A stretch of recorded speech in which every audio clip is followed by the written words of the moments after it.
সে duty নিয়ে ব্যস্ত, that's why আমি আমার ফ্রেন্ডকে নিয়ে বের হয়েছি। ক্যামেরার সামনে পরিচয় হতে চাচ্ছে না, আমি ডেকে দেখি আসতে চাই কিনা। পরিচয় হতে চাচ্ছে, আসবে বন্ধু। আমার বন্ধুকে।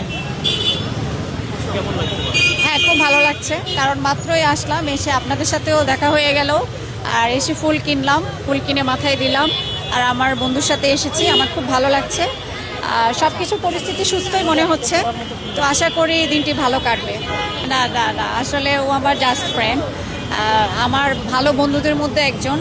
তো হচ্ছে যে ভালো বন্ধুকে নিয়ে বের হওয়া যায়, যে আপনাকে সবসময় স্মরণ করে, এই তো। আমার কাছে ভালোবাসা বলতে আপনাকে যে কেয়ার করে, ভালোবাসে, পরিবারের সবাইকে নিয়েও আপনি বের হতে পারেন, বন্ধুকে নিয়েও। মানে যে আপনাকে কেয়ার করে, ভালোবাসে, সে শুধু আপনার লাইফ পার্টনার হবে এমন তো নয়। আসলে লাইফ পার্টনারকে নিয়েও বের হওয়া যায়, কিন্তু লাইফ পার্টনার যদি কাছে না থাকে, বা মনে হয় যে সে কোনো কাজে ব্যস্ত আছে, আপনি আপনার কাছে বন্ধু বা আপনার পরিবারকে নিয়েও বের হতে পারেন। আমার প্রিয় মানুষ এই মুহূর্তে কাছে নেই, সে দূরে আছে। আর আমার বন্ধু আমার অনেক কাছের প্রিয়, এবং আমার প্রিয় মানুষের সাথেও মানে তার পরিচয় আছে পারিবারিকভাবে। তা আমার বন্ধুকে নিয়ে বের হয়েছি। গতকালও আমার সাথে আমি ফাল্গুনের হচ্ছে হলুদ শাড়ি পরে বের হয়েছিলাম। গতকালকে প্রিয় মানুষ আমার সাথে ছিলেন, তারপরে আমার ফ্রেন্ডও ছিল। তো আজকে হচ্ছে সে যেহেতু একজন ডক্টর, তার ফার্স্ট প্রায়োরিটি হচ্ছে তার পেশেন্ট, সে ডিউটি নিয়ে ব্যস্ত, দ্যাটস ওয়াই আমি আমার ফ্রেন্ডকে নিয়ে বের হয়েছি।